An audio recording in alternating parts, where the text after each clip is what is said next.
Welcome to the Arrest All Mimics podcast with your host Ben Talon. Hello and welcome to Arrest All Mimics. My name is Ben Talon, I am your host. This is the Illustration Limited podcast celebrating original thinking and creative innovation. You probably know the drill by now. Having to reel that thing off every time, but it kind of keeps the consistency right. Today's guest got me really excited. Don Letts, to anyone who knows him, is a really cult figure, particularly prominent in the punk and reggae scenes of the 1970s in this country in Britain. It's quite a funny story about how I met Don, which we'll go into in a moment, because this is quite a short episode, which I'll also explain why. I was very lucky to even get Don on the show, and it's the usual kind of ramshackle sequence of unpredictable events that brought this whole conversation about. So the story goes back a little bit, and when I first moved to Manchester, I left Preston and the relative safety of freelancing as an illustrator for 2 years, I think. I can't quite remember. It's in the book. Go and read it. Cheap plug. And so I needed a change. Preston quite quickly outgrows itself, and you hit a ceiling culturally, I think, if you want to do anything in the arts. So I looked for the next move and was looking at London, and it quickly became apparent I wasn't going to be able to afford that anytime soon in the real world. My studio collaborator at that point, Danny Allison, was moving out to Australia, so it just felt like the right time. All the stars aligned, and Manchester sort of surfaced as an option. I was quite happy in the northwest, so I jumped ship just down the road in Lancashire, Greater Manchester I guess now, and I moved in with an old uni friend, Danny Skerritt, who we weren't particularly close friends. We played five-a-side on a handful of occasions. We shared the same halls, but we had different groups of friends because Danny, his name is spelled D-A-N-N-I, and he got placed on the all-girls floor of the halls of residence, which caused a few issues in that first year, being a Londoner and all that, but we won't go into that. And he is a bit of a musical... what's the right word? He knows everything, basically. So I moved in with this we didn't really know each other well, so we moved in. It turns out that Danny's come from a creative writing background. He's got a degree from the University of Central Lancashire. But all his life he'd been given this rich musical education by two parents who had quite contrasting musical tastes, but actually took him under their wing, more out of personal pride than anything else. I think his mum was pissed off that his dad had started getting him into reggae and punk and all these other genres, and kind of took him on tour with Iron Maiden, which his mum was a roadie for Iron Maiden. How cool is that? And so what happens is he gets dissuaded from music at school and comes all the way around through a creative writing degree, writing for theatre, poetry. He's written a lot of poetry, and eventually he's found his way right back to music, where he's now operating as Dirty Freud, who is an electronic musician and DJ, and we'll actually be talking to Dirty Freud on the show coming up in a few episodes' time.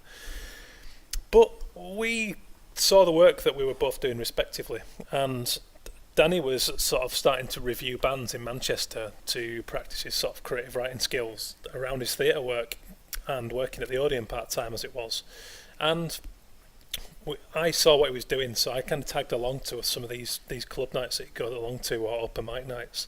And I wanted to, I guess like most artists on the planet, I wanted to work with the coolest bands around. You know, we've got so many famous partnerships over the years, which we talked about in episode 5 with Rob O'Connor, you know, about the famous Blur and Style Rouge relationship and how that can develop over time. So I would go out with Danny, and we set up a project called Quench Music, which basically put our skills together so that we could support new musicians and find access to the work we wanted to do. So one of the earliest things that we did under that banner was head to a day event called Unconvention, and it was run by Jeff Thompson in Manchester, and a few other guys who worked with Jeff to make that possible. And Jeff's a wonderful guy who manages to get these great names on discussion panels, do quite unconventional events there, no pun intended. And we just learned about this event on the scene in Manchester, being quite a smaller place than London. People talk more, and we put together an impassioned email with no brand, no real idea of the structure of the company we just set up, no website, no money to do anything, and certainly not to buy the tickets, which were very fairly priced to industry, given the level of, the caliber of things that were going on that day. So we had nothing. We couldn't afford the ticket, so we put together a press application email, and somehow it fell on on the right people. I imagine Jeff, knowing Jeff now, he's quite relaxed, he's quite casual, and it must have resonated. So we got a press pass for the day. So we arrive at this event, and we both quite hungover. I remember this quite clearly. This is in 2010, and within the first half an hour, we snuck into the band area, which was off limits for the people who had the passes that we had. We should not have been in there, so we kind of crept in, and I recognised one or two people. I recognised John McClure from Reverend and the Makers and a few of the bands that were playing there on the day. Danny knows more or less everyone because that's just the way he is, always on the scene and always knowing who's who. So I come back from the toilet and back into the band area, and Danny's chatting to this guy who looks as cool as you can look, and I would later learn this is Don Letts, and I have no idea who Don Letts is. I have to be honest. He's a cult figure, so he's not known by everyone, and he certainly wasn't known to a musical novice like myself. So I go over and start offering these complimentary biscuits around to everyone to try and belong to this place so that we didn't get kicked out, figuring that if we looked like we belonged, then we would. And Danny's giving me absolute daggers as I go over to him and Don with his packet of biscuits, and I'm thinking, oh shit, who's this guy? He gave me the absolute fuck off eyes, and I don't know who he's talking to. 10 minutes later, I would find out he grabs me to one side and he's like, what are you doing? And I was like, what do you mean? He's like, I'm just being polite. He's like, he's Don Letts, he doesn't want a biscuit. And in fairness, this guy's got like a white suit. He's got dreadlocks longer than the floor, kept up in his hat, and he's just got this iconic look that you can't miss. He just stands out in a room. So then I find out from Danny about the work that Don's done, and it's a substantial body of work running right through the 70s, 80s, 90s, well into the millennium, and even now he still makes films. He has a show on Six Music called Culture Clash Radio, and he's just a bit of a cool character. And what happened was we got chatting to Don, and I made notes of all the things we were talking about and said, look, Don, we're setting up this project, we're doing this website, would it be cool to use what we've talked about here as a little interview? And he's like, yeah, of course you can, man, do what you want with the words, and just whatever. And on the way out I said to Don, have you got a business card, mate? Can I grab a business card from you? And Don looks round and sort of smirks and goes, I'm never used a business card in my life, lad, and I'm not about to start now. I've come this far without one. I'm not a hard guy to find, and just kind of starts, moving away. So I'm like, oh, yeah, totally, yeah, no worries. But if you got an email, can I just grab an email off you? I'd love to just send you what we write, check it's all cool. So he laughs and he jots me down an email, which was quite fortunate at the time. Fast forward 5 years, and I've mentioned previously on this show that I am collaborating at the moment with Andrew Cotterill, music photographer, and we're coming towards the end of a substantial body of work of our own. And it turns out Andy's a big reggae head, and where we're at right now, we're sat down with a list of people that Andy's never photographed, that we would love to give the treatment of this project to. And we absolutely agreed that Don Letts he just must be in this project. There's no way he cannot be in this. The project we're doing is about musicians with uncompromisable attitudes, people who will not back down from who they are, project that into their music in such a way that they've built these cult audiences over the years. And when you talk about that, Don Letts is absolutely key. He's iconic. And what happened was Don used to DJ at the Roxy in the 70s, which was, I believe, the first punk club. And he saw this beautiful scene blossoming of people kind of rebelling and this DIY aesthetic. So in keep with that, he picked up a Super 8 camera, started to make these films, which would result in his debut film, which is called The Punk Rock Movie, and I believe you can check that out on YouTube. There's a lot more films from that era, and he introduced reggae to these guys in the punk scene. And I think if you know anything about that era of music, you'll see what happened. And he directed many music videos for a diverse range of artists from that era. Bob Marley, who he famously snuck into his hotel room to get a chat with and became friends. Elvis Costello, Beanie Man. He worked with the Sex Pistols. He was actually on one of the album covers for The Clash, and would later go on to form bands like Big Audio Dynamite, BAD, and actually, so much more going on.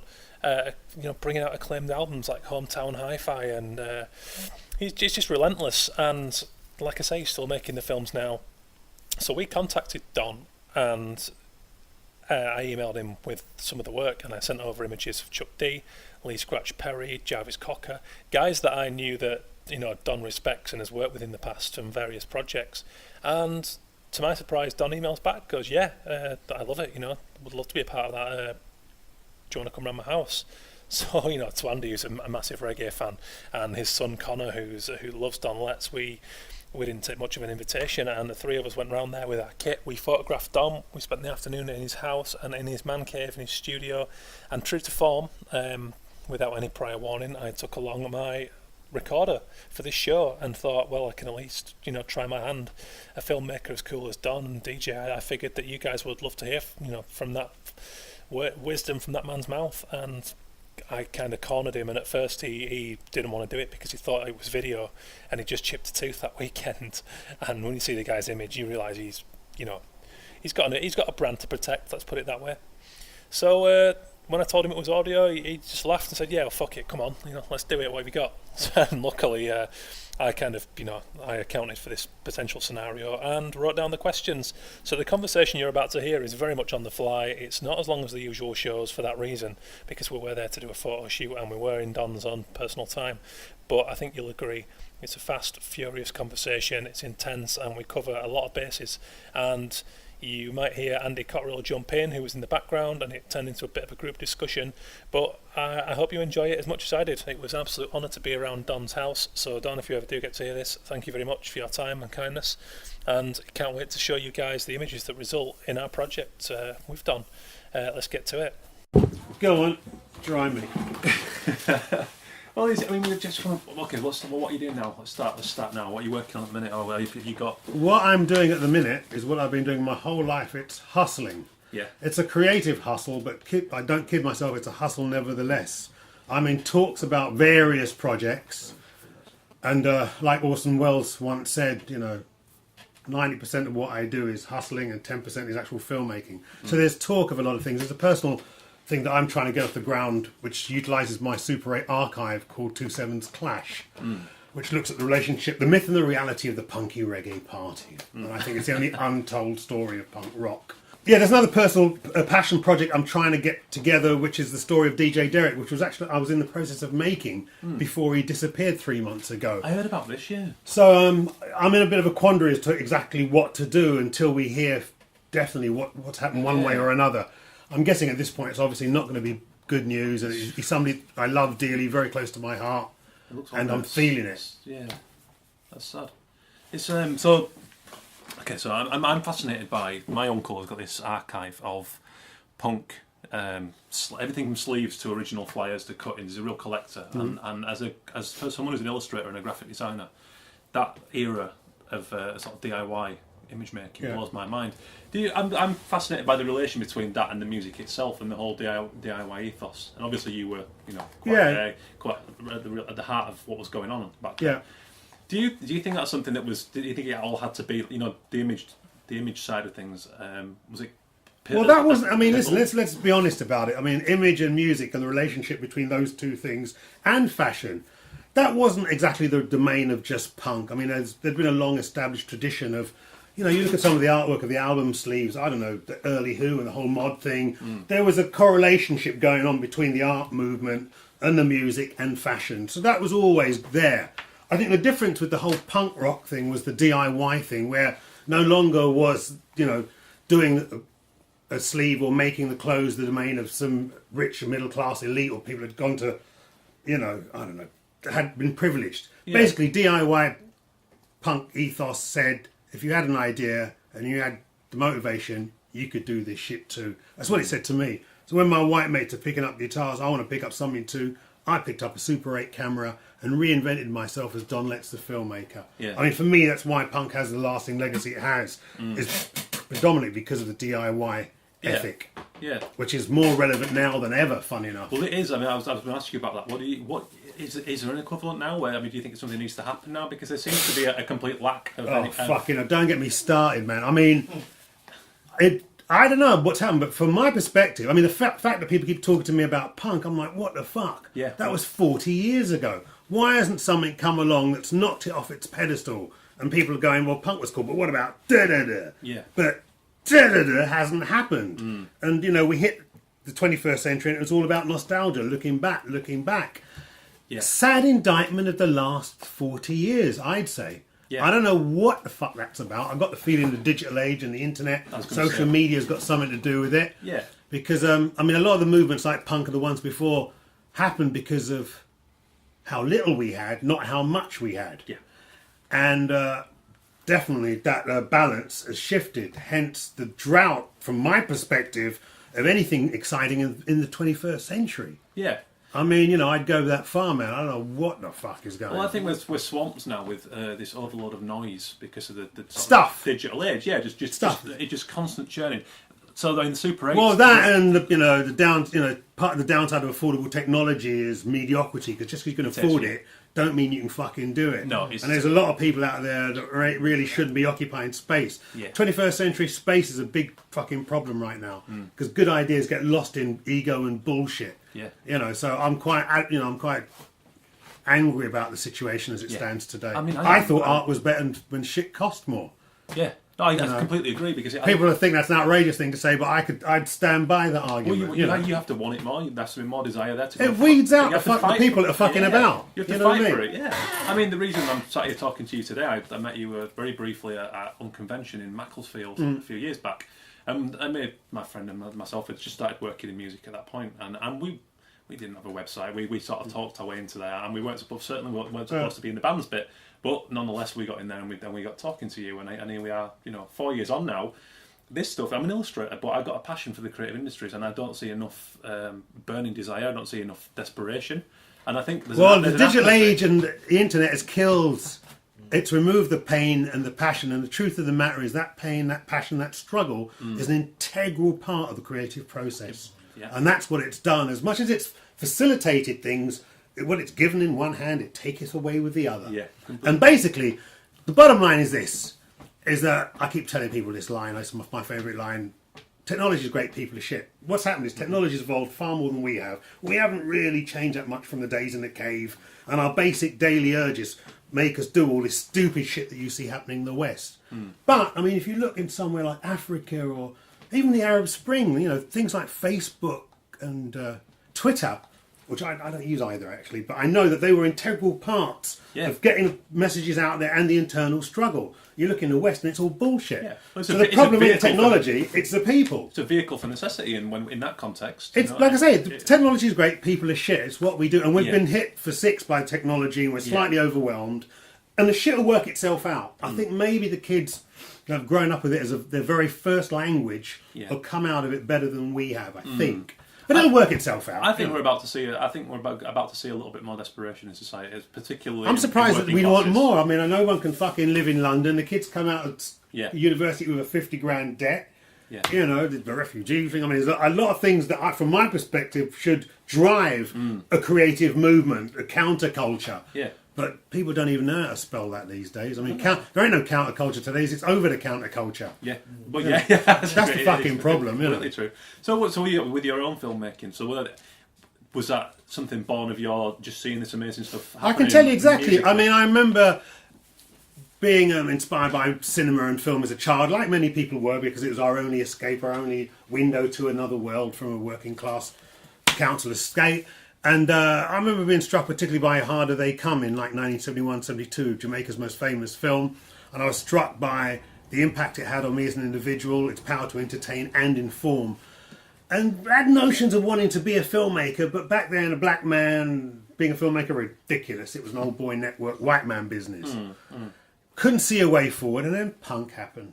Yeah. And punk said, yo, if you've got an idea and you've got the drive, you can do it too. And that's exactly what happened with punk desperation, seeing things like How Did They Come and other films like films by Nicholas Roeg and Powell and Pressburger and other things that I was impressed, Shondeloo and fucking Buñuel films and things. They got my creative juices flowing.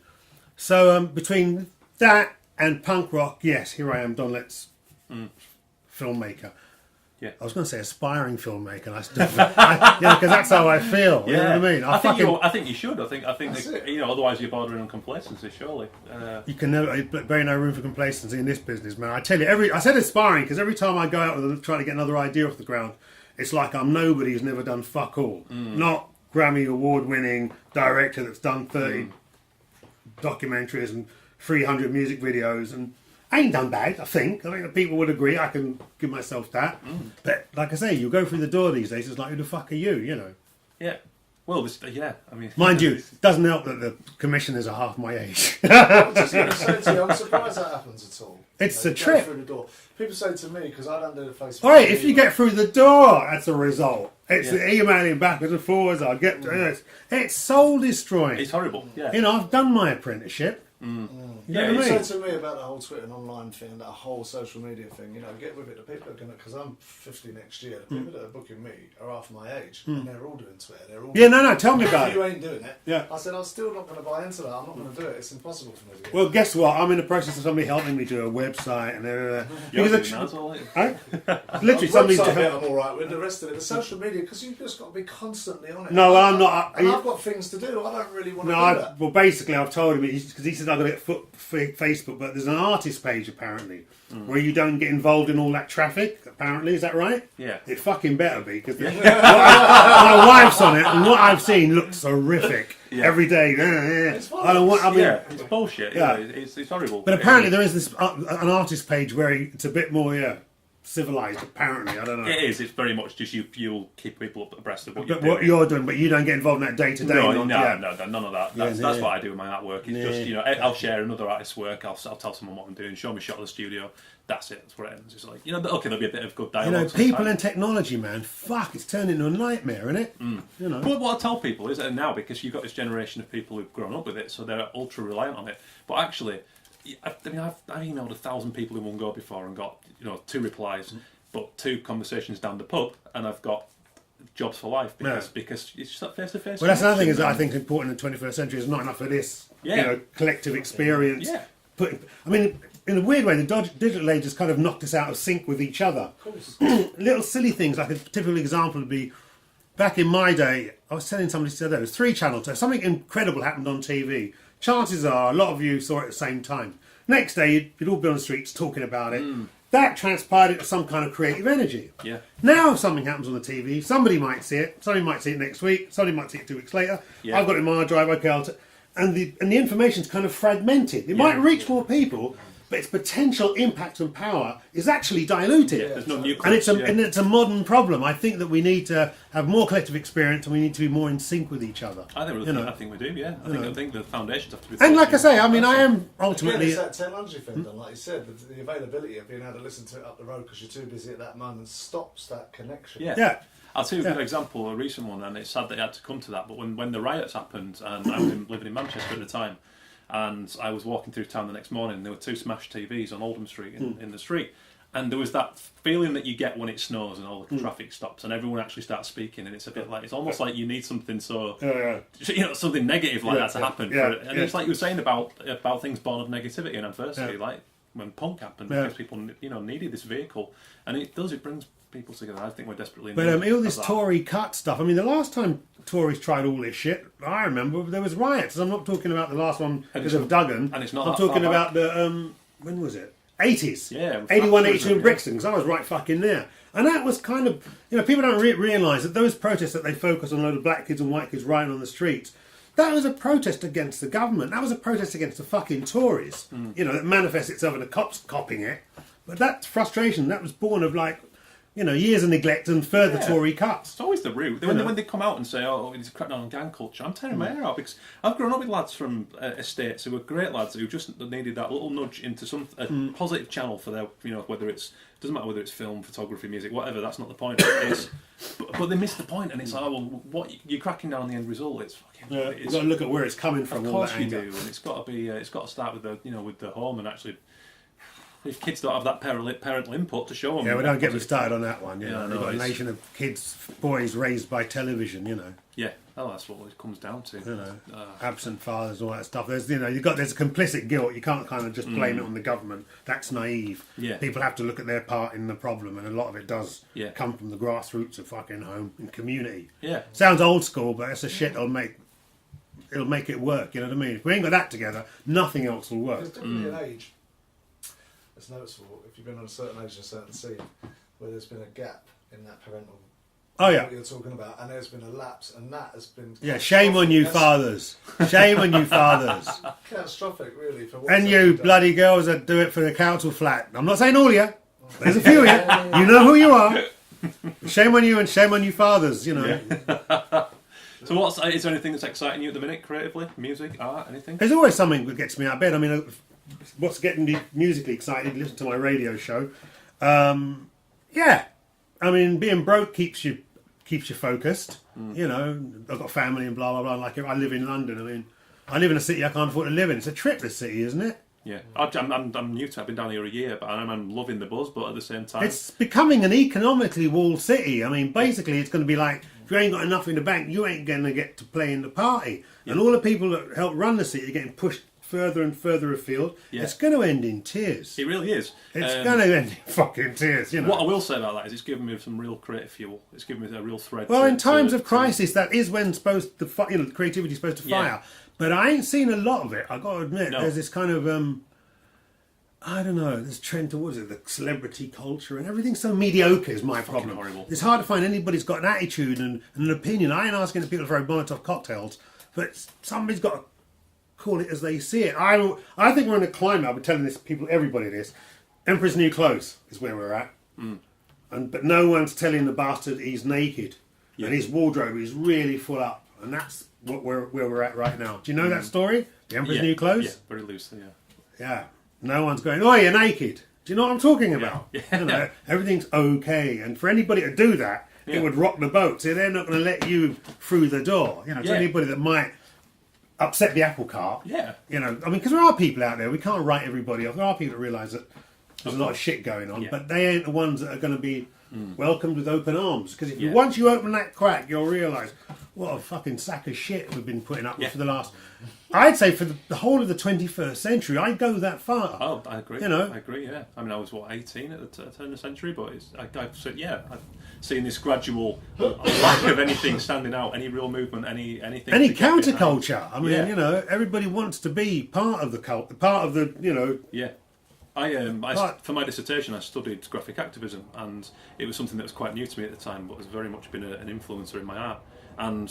But then, you know, the more I studied this stuff, it was going back and it was finding these past examples. And I looked around me, and okay, you get Banksy, people like coming through, but it's very few and far between. In my film Punk Attitude, somebody said, back in my day, we used to get into art and music to be anti-establishment, but now people get into art and music to be part of the establishment, and that's the crucial difference. It's true, you know.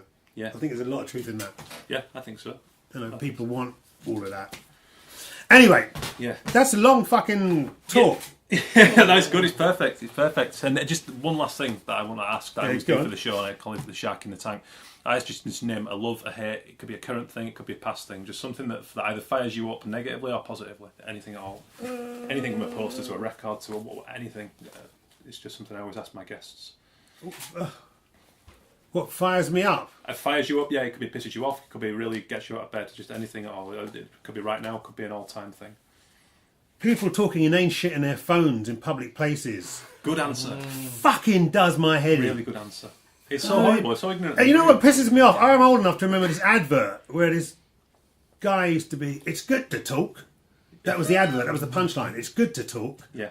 Now everybody's talking. Is the world a better place? I think not. No. You know, what the fuck? I mean, Jesus Just white Christ. noise, isn't it? That does my head in. Yeah. I mean, really. Fires me up. A good tune. Yeah. Hearing a good new tune does it for me. Lifts my spirit, gets me out of bed. Yeah. I'm still a great believer in music. It's very much made Anything me that's who I am. exciting you at the minute, musically? Oh man, my next door neighbour Georgia, No bullshit. Not because she's my next door neighbour, which I'm so glad I like her music. She's actually the daughter. No, I told her, I said to her face, I'm so glad I like your shit, because if I didn't, it would have been really embarrassing, because I have to call it as I see it. She's the daughter of the Neil Barnes of Left Field. And anyway, Georgia, solo artist, signed to Domino Records, very exciting. Don Letts, everyone. How cool was that conversation? I hope you enjoyed that. I certainly learned a lot, and I felt quite humbled being in the presence of a man who has achieved so much in a creative career that I think everyone can learn something from. Go and check out his work. I seriously recommend his Culture Clash radio show, which runs twice on a weekend, on a Saturday and Sunday night. It's on quite late, but you can pick it up on the iPlayer. It's staple studio listening for me these days, and it's a great little way to find out a few musical gems of new and old.